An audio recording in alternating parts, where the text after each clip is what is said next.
Buenos días, queridos oyentes. Un domingo más aquí tempranito en Historias de nuestros médicos.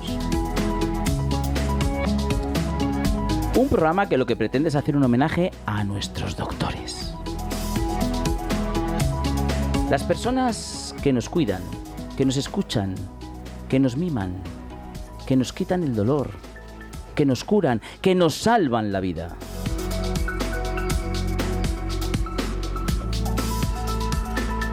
Hoy tenemos con nosotros a la doctora Marta Muñoz Guzmán de Lázaro. Ella es doctora médico residente. Hoy hemos querido traer por primera vez una médico residente en el 12 de octubre de Medicina de Familia, y seguro que nos va a dar un enfoque muy especial de cómo ven los médicos residentes la medicina. Pero antes le vamos a dedicar un poema. El poema lo he titulado Voces de vocación. En el sendero de la vida con nobleza y fe, una doctora florece con sueños de aliviar. Nacida en un hogar donde la vocación se teje entre risas y cuidados como un eterno cantar. Desde el paraíso de sus primeros pasos hasta las aulas de Francisco de Vitoria, con un corazón inmenso y manos llenas de abrazos, se forja en ella una historia de amor y gloria. En Costa Rica su alma se expande entre niños y esperanzas, su vocación brilla con la dulzura de quien siempre comprende que sanar es más que un acto, es un alma que brilla. Su abuelo Pepe, sus tíos, su linaje le enseñaron que la medicina es un don, y en cada paso, con ternura y coraje, ella abraza su destino con devoción. Así, en el hospital y en su ONG querida, con la luz de quien vive para dar, nuestra residente ilumina cada vida, con la esperanza y la fe de quien sabe amar. Admiramos tu camino, tu entrega y vocación, querida doctora de alma tan bella, que tu luz siga guiando con amor y compasión en cada paso, en cada huella. Bienvenida, doctora Marta Muñoz. Buenos días. Bueno, me ha emocionado muchísimo ese poema, me ha dejado un poco cao. Bueno, pues no te preocupes, que ahora se te pasa. Qué bonito. Gracias, muchas gracias. Bueno, enseguida vamos a empezar la entrevista con la doctora Marta Muñoz, pero antes vamos a ver un poquito su currículum. Hugo Alonso. Comenzó su formación en el Colegio Paraíso Sagrados Corazones de Madrid. Una vez finalizada la etapa escolar, en 2014 decidió adentrarse en el mundo de la medicina, matriculándose en la Universidad Francisco de Vitoria. En 2021 finalizó el grado. A continuación se especializó vía MIR en medicina familiar y comunitaria, y desde 2023 es residente de tercer año en el Hospital 12 de Octubre. Recientemente ha colaborado con una ONG en Costa Rica, trabajando con comunidades indígenas, y a día de hoy continúa formándose, ya que está iniciando el máster en medicina estética. ¿Está más o menos? Esa soy yo. Esa eres tú, perfecto. Pues si te has reconocido, estamos encantados. Me reconozco perfectamente. Es una parcela de mi vida, pero soy yo. Bueno, doctora, hoy es un programa especial porque después de, no sé, si llevaremos, pues seguro que más de 100 programas trayendo a médicos, nunca habíamos traído un médico residente. Y yo lo tenía ahí pensado y te conocí ya hace tiempo, ¿no? Y hemos hablado mucho de los médicos residentes. Todos los doctores que han pasado por aquí han hablado de médicos residentes, algunos muy bien, otros no tan bien, ¿no?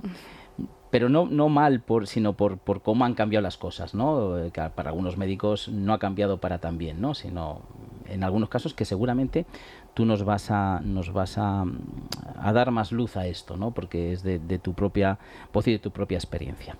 Pero bueno, antes de hablar de esto, nos gusta un poco repasar, ¿no? Un poco, pues eso, un poco conocerte más. Tú naces en el año 96, que eres súper joven. Súper joven.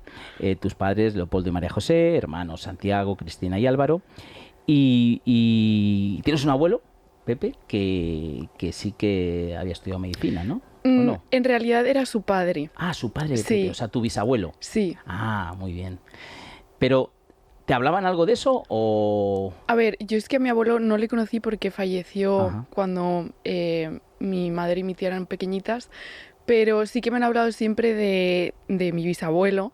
Era el médico del pueblo, ¿De qué pueblo? de La Guardia, si no me equivoco. ¿De La En Guardia? La Mancha. Ah, en La Mancha. Sí, entonces, bueno, era un hombre muy conocido y mi madre siempre me ha transmitido, a pesar de que mi tía es oftalmóloga, mi madre siempre me ha transmitido como un poco el espíritu ese del abuelo, de ser el médico del pueblo, de ayudar a todos, ¿no? De que te conozcan, conocer las vidas de las familias, de los pacientes a los que tratas. Entonces yo creo que por ahí a mí me ha entrado desde siempre un poco la vocación de medicina de familia. Ujú. Tú naces en Madrid, ¿verdad? Sí. Bueno, te iba a decir, ¿qué recuerdos tienes de tu...? Es que prácticamente el Madrid de que tú naciste es el que vemos ahora, o sea, es eso. Eso es, o sea, yo creo que no ha cambiado mucho, más o menos es similar. Yo tengo pocos años, entonces, sí, Es el mismo Madrid. sí. Em, cuando eras, ¿a qué edad más o menos tú crees recordar que te llamó ese gusanillo de la medicina? Es que yo no me recuerdo sin pensar en querer ser médico. Ah, ¿sí? Sí, es algo que forma parte de mí desde siempre y bueno, es verdad que como con 15 años dije, bueno, quizás Bellas Artes sería bonito, pero vamos, que yo ni pinto, ni soy un artista, ni nada. O sea, fue un pensamiento pasajero. Forma parte de mí, de mi personalidad. Siempre he querido ser médico. Ujú. Mm. Y claro, cuando ya tú con tu edad, porque antes no era así, pero ahora ya con tu edad y en la época que estamos, cuando te planteas ser médico, hay una de las partes muy importantes que te planteas que es que tienes que sacar muy buenas notas, que tienes Sí, que ser buen estudiante, que tienes sí. que ser, ¿no? Ese esfuerzo que te tienes que plantear, ¿te merecía la pena? A ¿Sabías ver, que era tanto? sí, no, yo no sabía lo que había que hacer porque, claro, yo era pequeña. Entonces, cuando yo era pequeña es verdad que yo estudiaba mucho, eh, muy incentivada por mis padres. Ujú, Pero yo estudiaba mucho, mucho, dedicaba muchas horas a hacer deberes, a estudiar inglés, iba a clases en el British Council también. ujú, Y después eso cambió un poco en la adolescencia, porque es cierto que aunque me interesaba muchísimo estudiar y la medicina, empecé a descubrir el mundo. Entonces, ahí sí que sufrí muchas veces por tener que perderme muchas cosas por tener que estudiar. Ahí ujú. empecé a sufrir por eso. Mm. Ahí, pero en algún momento tuviste la intención de decir, va, estudio otra carrera o No. no. Jamás, nunca. O sea, es algo que no se me pasó por la cabeza. Yo iba por ello y no me planteaba qué pasaría si no lo conseguía. Simplemente sentía como, bueno, pues si no lo consigo, pues lo intentaré de otra manera o ya veré. Pero es como que nunca estuvo la idea de no No había hacerlo. plan B. No, no había Había plan B. plan A, que era ser médico. Ujú. Imagino que tus tíos Isabel y Santiago, que sí que son doctores, algo tendrían que decirte, ¿no? Sí, Porque yo creo que tener a alguien que te diga, tranquila, que es esto, pero que esto luego merece la pena, ¿no? sí, eso es. Mi tía, que es al final mi tía consanguínea y además es mi madrina, siempre ha estado muy unida a mí. Para mí ha sido como una segunda madre, ha sido mi abuela, pero mi tía una tercera madre. Ujú, Y ella siempre, de hecho me acuerdo un día que yo estaba un poco pues triste por cosas así personales por el colegio y demás, así como agobiadilla, y me llevó a comer a la Universidad Autónoma de Madrid, porque ellos viven ahí al lado y ahí estudió mi tío, y, y me enseñó el campus y me dijo, mira, esto es lo que te espera, o sea, te esperan cosas muy bonitas, entonces tienes que pensar en esto. Y me ayudó. Oye, cuando porque claro, la primera obsesión que tenéis los estudiantes de que vais a estudiar medicina, estamos hablando de esta EBAU, de todo esto que hay ahora, em, ¿no veías un poco injusto el tema de que haya que saber muchas matemáticas, mucha física y mucha química para algo que luego no vas a utilizar? A ver, en ese momento sí, pero ahora con perspectiva yo creo que el saber no ocupa lugar y que al final es una manera de diferenciarnos. O sea, también luego con el MIR pasa un poco lo mismo. Tenemos que aprender muchísimas cosas que luego vas a olvidar y no vas a usar, pero hay que diferenciarse, hay que crear una estructura, unas normas y unos criterios, ¿no?, de acceso. Entonces, pues ahora con perspectiva lo entiendo, a pesar de que en su día lo criticaba Lo muchísimo. criticabas, ¿no? Sí, también es una cuestión de cultura, ¿no?, y de cultura de esfuerzo. Ujú. Pero no ocurre que tú, yo no sé si tú eras muy buena en matemáticas o no, no sé si era tu gran, pero no te ocurre que sea tan competitivo, ¿no? Que al final es una cosa muy competitiva, porque es competición para entrar en la carrera y es competición para conseguir un MIR, a lo mejor que es el que quieres, etcétera, ¿no? ¿No te ocurre que estar compitiendo a lo mejor con gente que es muy muy buena, pues en asignaturas como las que he comentado, muy inteligente, pero que a lo mejor le falta el 50%, no sé en qué porcentaje decir, que es la otra parte de vocación, de humanización, del trato con el paciente, ¿sabes? Que no es todo esa tecnología, Sí, esa cirugía. ¿No te ocurre que te parecía esto? Por sí, casualidad? te entiendo, o sea, creo que sé por dónde vas. Sí, pero también asumo que la vida, la vocación y la capacidad para empatizar y prestar atención a las personas también va y viene. Entonces hay gente que empieza siendo muy empática y que si eso se pudiese puntuar tendría muchísima nota y luego lo pierde. Creo que son cosas que es como responsabilidad de cada uno trabajarlas y que también es un poco de suerte. O sea, te puede tocar un médico que realmente vaya a pensar en tu beneficio y que vaya a saber indagar un poco en lo que te pasa cuando no son cosas tan técnicas, o te puede tocar uno pues o que simplemente que lo es pero que no tiene un buen día. Entonces creo que no pasa nada porque nos diferenciemos por materias como muy técnicas como las matemáticas, porque luego todo lo demás se puede desarrollar y se puede trabajar. Al final la clave está en que seas un buen profesional y quieras hacerlo. Mm. Fíjate, el otro día estaba aquí y me dio otra visión de esto. Pues siempre la visión es, oye, lo primero es la vocación, tener una vocación. De hecho, los médicos que ya son bastante veteranos dicen, bueno, es que ahora mismo tú le preguntas a un estudiante que por qué ha estudiado medicina y dice, porque me ha dado la nota, ¿no? Cosas así, ¿no? Pero sin embargo, el otro día estuvo aquí un médico, un psiquiatra, digo su nombre Jiro porque él se llama Kazuhiro Tajima Pozo, pero él es español y lo que pasa que es de padre. Y él es médico psiquiatra y decía que él era muy buen estudiante, también joven, ¿eh? Dice, yo estudié medicina, nunca lo había pensado, pero estudié medicina porque yo tenía una buena nota, digo, pues voy a estudiar una carrera, ¿qué tal? Dice, la vocación la cogí después. Dice, también puede pasar, ¿no? Que a lo mejor empieces porque digas, bueno, pues esto, como valgo para esto, y me da una nota buena, pues lo hago y luego la vocación la voy adquiriendo, ¿no? También puede ser, ¿no? Justo, es algo que fluctúa, o sea, la vocación es como el amor o la fe, es algo que no es tangible y que se puede trabajar, puedes tener crisis respecto a ello, pero si tú quieres seguir y quieres no perderlo, pues lo vas a tener ahí. Yo he tenido crisis y a veces pues estoy como más arriba, más abajo, pero siempre intento trabajarlo. Y luego además es que la vocación muchas veces no es solo, no consiste solo en ayudar a los demás, que en mi caso es así. Tengo compañeros que yo creo que su vocación no es tanto el ayudar a los demás, sino que tienen vocación de mejorar algo en concreto. No por hacer el bien, sino porque es algo que les motiva, igual que a un arquitecto le puede motivar descubrir nuevas técnicas para construir edificios y que queden más bonitos, más estables. Entonces, bueno, hay como distintos tipos de vocaciones dentro de esta misma profesión y creo que son válidas, porque todas conducen a lo mismo, que es a mejorar la vida de las personas y su salud. Oye, muy buena reflexión, ¿eh? Muy buena reflexión.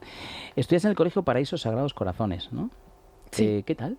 muy bien. ¿Tienes buenos recuerdos? Sí, bueno, a ver, sinceramente no me gusta nada el colegio.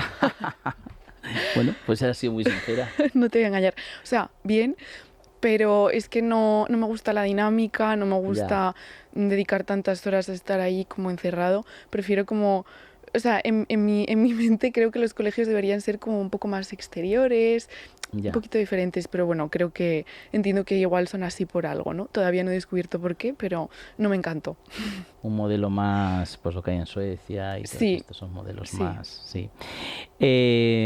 Entras en la Universidad Francisco de Vitoria, que nosotros hace poquito hemos tenido al decano, a Fernando Caballero, de la universidad, que nos contaba cosas maravillosas. Como decano, yo imagino que tú como estudiante también las cuentas o... Sí, en Sí. la universidad sí. Que por cierto fue mi primer tutor, Ah, sí. la primera persona que me dio un discurso en la universidad y nos dio un discurso precioso porque él es un hombre súper vocacional y de hecho su hijo está haciendo la residencia también en mi hospital, aunque yo nunca me he presentado ni nada porque era mayor que yo.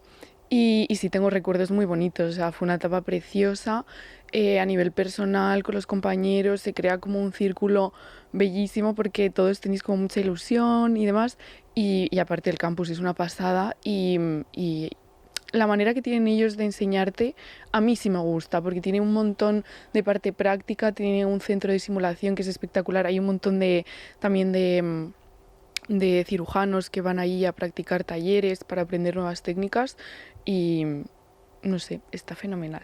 Sí, es verdad que lo que nos contaba nos pareció una universidad que marca un estilo diferente, ¿no? Con las universidades que hay tanto en las públicas como las otras que hay privadas, ¿no? De hecho, comentaba, que no sé si a ti te tocó hacerlo, que en primero de carreras se hace en el Camino de Santiago, por ejemplo. Eso no sé si te lo hiciste. No lo hice, pero estuve a punto de apuntarme y mi madre también siempre se quedó con ganas de hacerlo, porque iban también padres.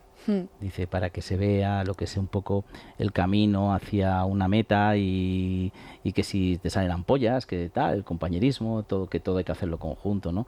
Porque sí es verdad que hay otras universidades que son con todos los reconocimientos del mundo, porque son universidades que llevan muchos años y han dado muy buenos doctores y lo siguen dando, pero hay universidades que son más, pues eso, más muy individualistas, muy competitivas, cada uno a lo suyo y está conseguido, pues nada, pues muy bien que estuvieras en Francisco de Vitoria, ¿no? Sí, porque se adaptaba más no era el colegio, se adaptaba más a tu forma de... Sí, bueno, es otra dinámica también. En la universidad yo tenía como más libertad y yo creo que eso es lo que yo siempre necesité en el colegio. Y hacer esta especialidad que es medicina de familia, que yo personalmente la admiro muchísimo y he traído a muchos médicos de familia, porque creo que son, a lo mejor un poquito, no lo sé, a lo mejor un poquito, aunque los médicos no lo quieran reconocer, pero a lo mejor es un poquito como denostados por algunos médicos, ¿no? Como que están en un segundo plano, ¿no?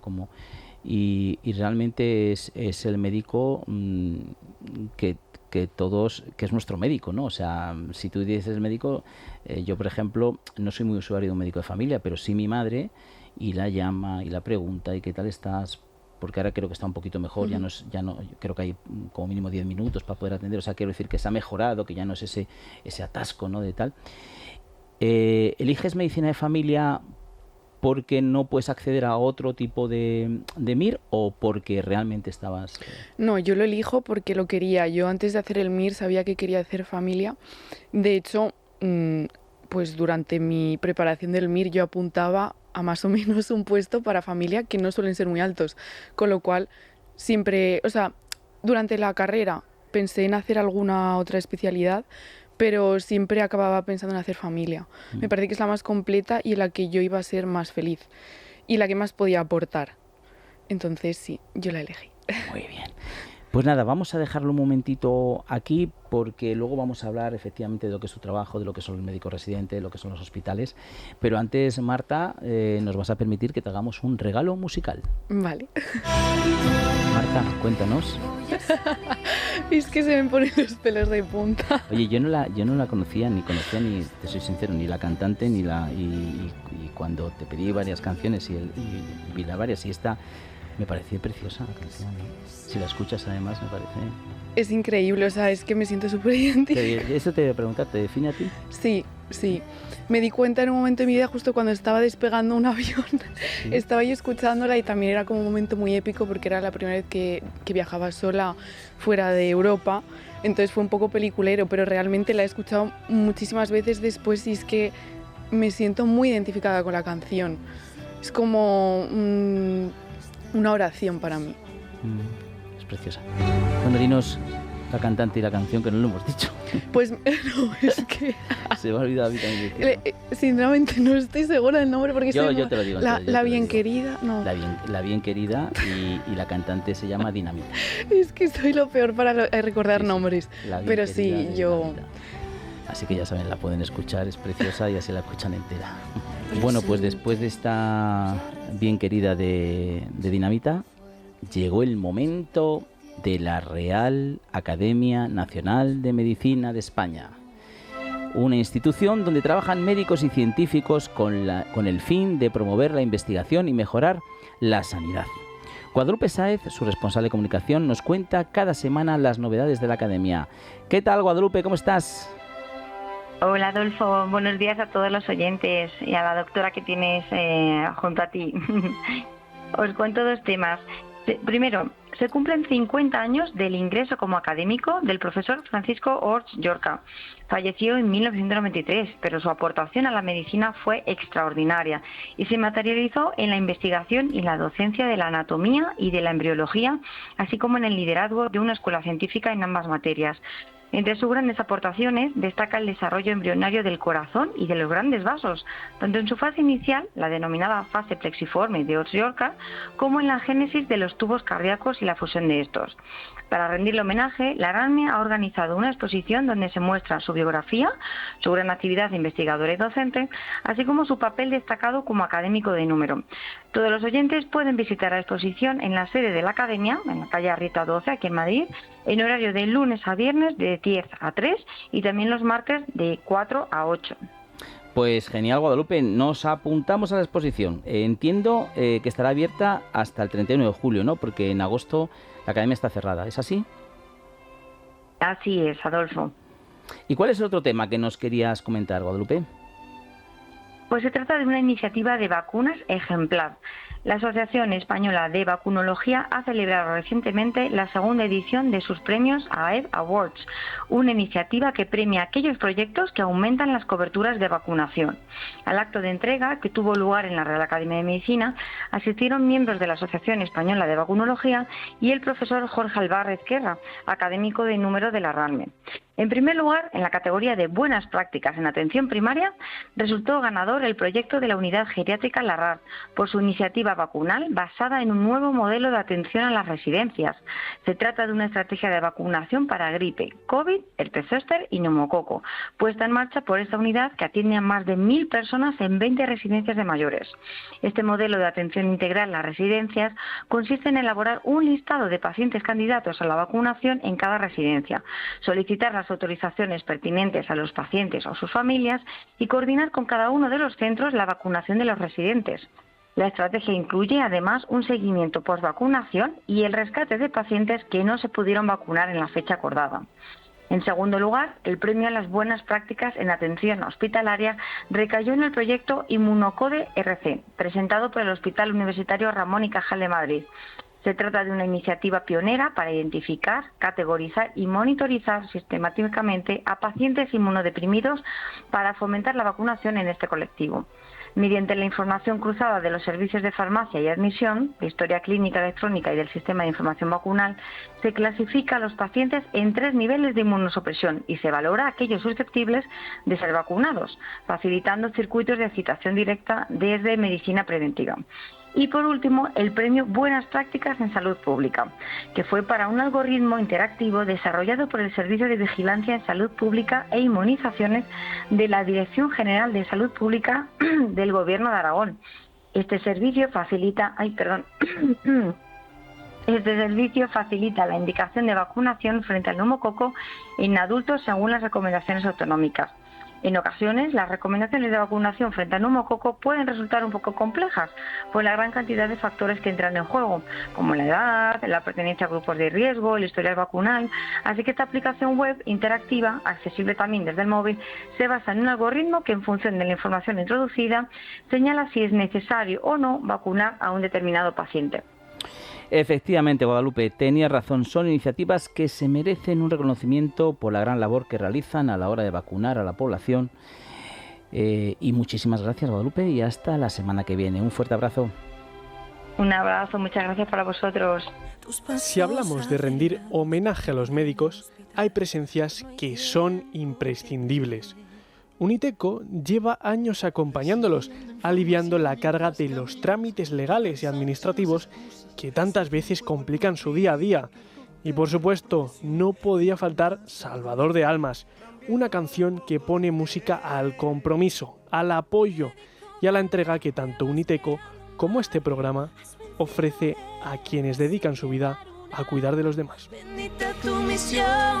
Bueno, pues como siempre agradecemos mucho a Uniteco esta iniciativa de apoyo a este programa y ese cuidar a nuestros doctores. Ellos se encargan de toda la parte pues legal para que no tengan problemas y que realmente estén pues ellos a lo que tienen que estar los médicos, que es a curarnos y ayudarnos.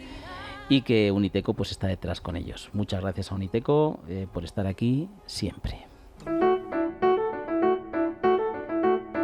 Historias de nuestros médicos, con Adolfo Albistur, en Es Radio. Bueno, y ahora estamos, no de alegría, de muchísima alegría, de muchísimo gozo, de muchísimo placer, porque nuestra doctora Carmen González Enguita es la nueva presidenta de la Asociación de Urología de España. Pero para que la recuerden, que ya la hemos tenido en el programa, Hugo Alonso va a dar unas pinceladas de su currículum. Licenciada y doctorada en medicina, ha trabajado como uróloga en varios hospitales, como el Hospital Miguel Servet de Zaragoza o en la Fundación Jiménez Díaz, donde aún se desempeña como jefe del Departamento de Urología de los Hospitales Quirón Salud en Madrid. Es distinguida desde el año 2021 por Vanitatis como una de las 50 mejores doctoras españolas y acumula 2 años consecutivos en la conocida lista Forbes de los mejores médicos de España. Bueno, es todo eso y además es una gran amiga, una gran persona, una gran doctora. Carmen, muchísimas felicidades y enhorabuena. Muchas gracias Adolfo por estar aquí contigo este ratito una vez más y ahora con esta responsabilidad. Bueno, con esta responsabilidad que además, bueno, pues para que los oyentes que no saben, pues hay unas elecciones a presidente de, pues de eso, de los urólogos de España, ¿no? De la Asociación de Urología de España, que son cada 4 o 5 años, ¿no, Carmen? Más o menos, ¿no? Cada 4 años. Cada 4 años había otro candidato, que era el doctor Antonio Alcaraz Asensio, ¿no? Que es también un gran urólogo. Cirujo del Clínic de Barcelona, y se presentaba Carmen. Y bueno, y nosotros, sintiéndolo por él mucho, pero estamos encantadísimos que hayas sido tú, Carmen, porque es que además, como te conozco ya hace tiempo, sé cómo trabajas, sé cómo te implicas, y además hay que decir 2 cosas. Primero, Carmen, cuando la presentamos aquí, acuérdense que decíamos que fue la primera uróloga en Zaragoza, ¿no? La primera uróloga, así fue, ¿no? Y ahora es la primera presidenta que va a representar a esos 3.000 titulados en urología en España. ¿Cómo te sientes, Carmen? Yo qué sé, impresionante, pues, ¿no? Mira, impresionante. Mis primeras palabras es que me siento muy emocionada y muy querida. Muy querida por toda la sociedad española, por la Asociación Española de Urología, por supuesto por todos los urólogos, por todos los que me han votado, que han sido muchísimos. He conseguido esta candidatura con una gran participación, tengo que decir, de todos los urólogos y mi votación, mi candidatura ha sido elegida mayoritariamente con mucha holgura, o sea que me siento muy emocionada y muy querida.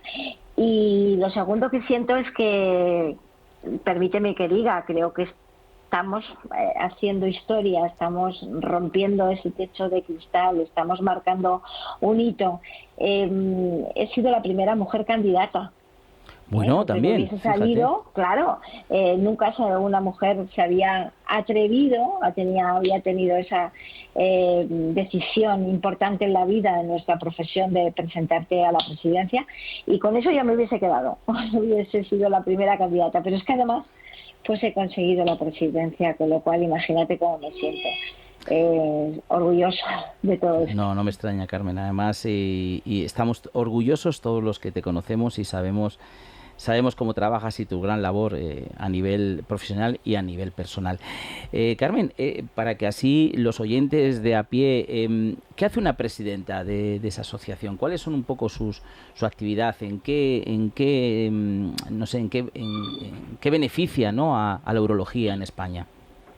Bueno, la Asociación Española de Urología, que es una asociación científica centenaria, que se funda en 1911, imagínate la cantidad de años que ella tiene, pues trabaja, avala por todos los urólogos, por toda la especialidad, por la urología, y trabajamos por nuestro desarrollo científico, formativo, por nuestra representación en la sociedad a nivel nacional e internacional con otras sociedades científicas, y trabaja por fortalecer nuestra formación con rigor científico, con colaboración. Y yo además mi proyecto AEU, Asociación Española de Urología, que lo he denominado Horizonte 25-29, que son los 4 años en los que voy a estar representando a la Sociedad Española de Urología, he añadido 2 pilares más. O sea, el primer pilar era trabajar por la urología, el segundo por todos los urólogos y por todas las situaciones en las que cada uno se encontrase, pero además añado que el tercer pilar va a ser trabajar por el paciente urológico y por todas aquellas personas que tienen inquietud y necesidad de conocer la urología, y luego por la propia Asociación Española de Urología y su relación con la sociedad y las sociedades científicas.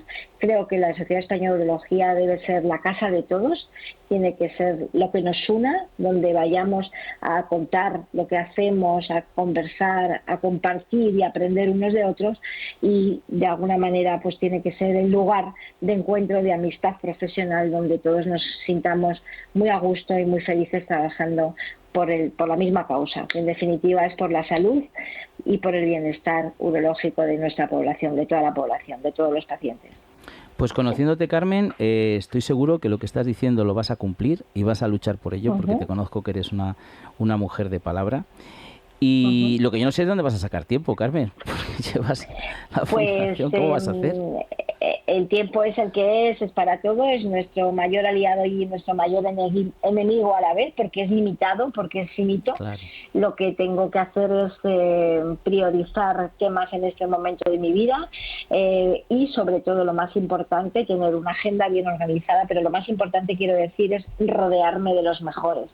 Es decir, voy a trabajar en equipo, voy a trabajar con personas y así han sido elegidas como vicepresidente Alberto Buría, ha sido elegido como director de actividades científicas Juan Gómez Rivas, como tesorera Coral Manso, y ya estaban elegidos como secretaria Fernanda Lorenzo, y el responsable de actas de la asociación, que es Tomás Hernández Aparicio. Bueno, pues con estas personas, toda esta junta directiva, vamos a trabajar en equipo con la misma intensidad y con la misma co-correspondencia entre todos, pero además rodearme en todas las áreas que tenemos que desarrollar de los mejores. Esto no se puede hacer solo, esto es un proyecto para todos y por supuesto hecho con todos. O sea, un equipazo liderado por una gran profesional como es la doctora Carmen González Enguita. Enhorabuena, Carmen, de veras que me alegré muchísimo en cuanto lo conocí. Ya lo habíamos hablado hacía tiempo en una comida y me pareció súper ilusionante. Además te vi a ti muy ilusionada y bueno, las cosas que se hacen con cariño, con trabajo, con esfuerzo, con amor, pues al final tienen su resultado. Que tengas una presidencia buenísima, que se cumpla todo lo que tú quieres y que seguimos hablando, Carmen. Muchas gracias. Sí, muchas gracias a ti, Adolfo, y estoy a tu disposición y a la disposición de todos los urólogos, y que contestaré de una manera con mucho mimo todos los mensajes que soy incapaz de contestar por el volumen de ellos que he recibido, pero que lo haré poquito a poco. Muchas gracias. Gracias, Carmen. Un beso grande. Un beso. Muchas gracias. Bueno, vamos a hacer una primera recomendación. Hugo Alonso. La artrosis es una enfermedad que no deja de crecer. Va unida al envejecimiento, aunque cada vez son más los jóvenes que la padecen, por, entre otras cosas, el sobreesfuerzo al que se someten a las articulaciones.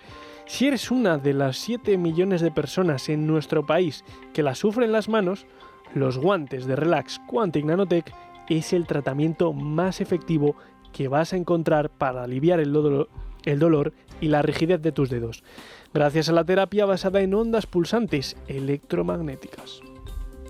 Bueno, pues efectivamente la artrosis no tiene cura. Cuando llegamos a la artrosis había un reumatólogo que vino por aquí, el doctor José Lamata, que dijo: la artrosis son las canas de nuestras articulaciones. Creo que está muy bien definido, aunque hay personas que la tienen antes de ser mayores, ¿no? Pero en general, bueno, se desgasta nuestro cartílago. También afecta al hueso subcondal, también afecta a algunos tejidos, es decir, que la artrosis al final es un proceso degenerativo que no tiene cura, pero sí tenemos algunas soluciones. La solución es intentar evitar el dolor, que podamos mover mejor las manos cada día, y eso Hay unos tratamientos, como eran los baños de parafina, terapia ocupacional. Bueno, ahora hay unos guantes que se inventaron aquí en España, que están avalados por 2 reumatólogos importantes, el doctor José de la Mata y Luis Fernando Villa, que me dijeron un día: oye, Adolfo, tienes que conocer estos guantes a este inventor, que son buenísimos para la gente que tiene artrosis de manos. Así que los guantes Quantinadotec, con ondas pulsantes, con masaje, vibración y calor. Y luego también tenemos, para la gente que tiene esa artrosis de rodilla o esa artrosis en la espalda, lumbalgias, cervicalgias, dorsalgias, lo que es el tratamiento de terapias de luz, que hay ese infrarrojo y ultravioleta. Esa combinación con masaje, vibración y calor pues también alivia bastante esa inflamación para que caminemos, andemos. Es muy importante, ¿no? Si te duele la rodilla, yo no salgo a caminar, no subo escaleras, no, es importante. Así que vamos a calmarnos con 10 minutos con la rodillera o con el cinturón y vamos a caminar, vamos a salir, vamos a pasear, que hay que hacer cosas sanas. Un teléfono les doy, oyentes de radio, llamad ahora para que quede registrado. Vais a tener un 30% de descuento. 900 730 122, repito, 900 730 122. Y así seguimos con la doctora Marta Muñoz Guzmán de Lázaro. En Es Radio, historias de nuestros médicos, con Adolfo Albistur. Bueno, doctora, pues vamos al grano. Vamos. Vamos a la residencia. En primer lugar, habrá algunos oyentes que no saben lo que es un médico residente, porque tú llegas a un hospital y ves médicos por todos lados y vosotros a lo mejor si os diferencia por la bata, etcétera. ¿Qué es exactamente un médico residente? Pues un médico residente es un médico ya graduado, quiero puntualizar. Ya graduado, muy importante. Sí, o sea, ya es médico y pues está haciendo la especialidad en algo en concreto, ¿no? Eso es básicamente la definición de médico residente, pero luego entraña muchos más significados. Luego hay diferentes tipos de residentes, ¿no? Cuéntanos eso.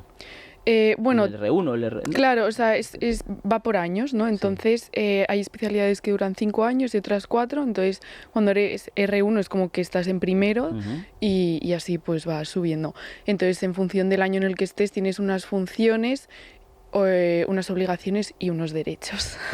O sea, tú acabas tus 6 años de medicina. Sí. Apruebas todo y entras a una residencia, o sea, entras a ser médico residente. Vas a un hospital, estoy diciendo bien, ¿no? Vas a un hospital. Depende de la especialidad, digamos, del MIR que hayas elegido, ¿no? En tu caso ha sido el de familia, pues estás pasando por diferentes lugares, ¿no? Este médico residente, entiendo que depende de otros médicos, que son médicos adjuntos. Sí, eso bien. Es, adjuntos. Un médico adjunto. Que es un poco el que te va un poco orientando, ¿no? Sí, bueno, esa es la teoría, ¿no? Bueno, vamos a hablar de la práctica entonces.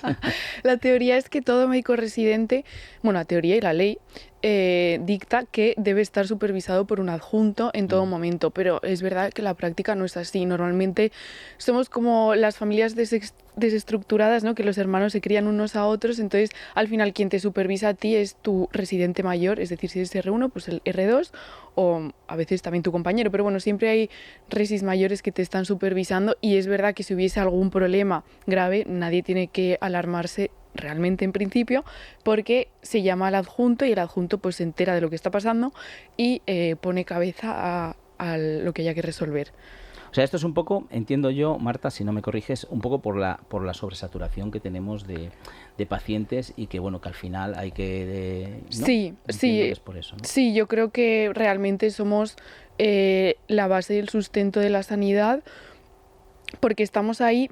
O sea, también hacemos como mucho cribado, ¿no? Porque es cierto que las cosas que son importantes, o sea, tenemos medios para que se encargue gente que realmente sabe, no un R1. Es decir, como que somos un poco, pues eso, un sistema de cribado. Entonces tú como que vas viendo pacientes y entonces si complica un poco, ves algo que tal, pues llamas a alguien más mayor. Ese alguien más mayor igual lo resuelve. Si no puedes resolverlo, pues puede acabar llamando al adjunto. O sea, tenemos los medios para atender a todo tipo de pacientes y realmente si eso se hace bien, funciona y tampoco tiene que estar un adjunto pues en la puerta, por ejemplo un adjunto quirúrgico en la puerta de urgencias pues viendo cosas que quizás no son quirúrgicas, no tiene mucho sentido. O haciendo cirugías en las quirúrgicas ellos siempre están presentes, ¿no? El quirófano normalmente, pero haciendo cirugías que son muy sencillas y que pueden hacer residentes, pues va bien, no pasa nada, no es peligroso. Pero sí, nosotros echamos muchas horas en sitios inhóspitos porque, bueno, al final pues es lo que sabemos hacer, lo que podemos hacer y lo que nos hace aprender. Es verdad que muchas veces se llega al exceso, tengo que decirlo, ¿no? Que nos pasamos un poco de la línea en horas trabajadas y... ¿Cuánto te puede durar, por ejemplo, a ti una guardia?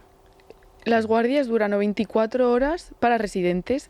¿24 horas? Sí, o 17 horas entre semana, que al final te supone estar 24 horas trabajando, porque son 17 horas porque le sumamos las 7 horas que trabajas ya en tu jornada laboral habitual en la mañana de un día entre semana. Me estás dejando alucinado, ¿eh? Ay, yo pensaba que lo sabía. No, vamos, para nada. Hombre, se pensaba que una guardia pues te quedabas 3 o 4 o 5 horas más, pero No, quedan 24 horas. No, son 24 horas el fin de semana.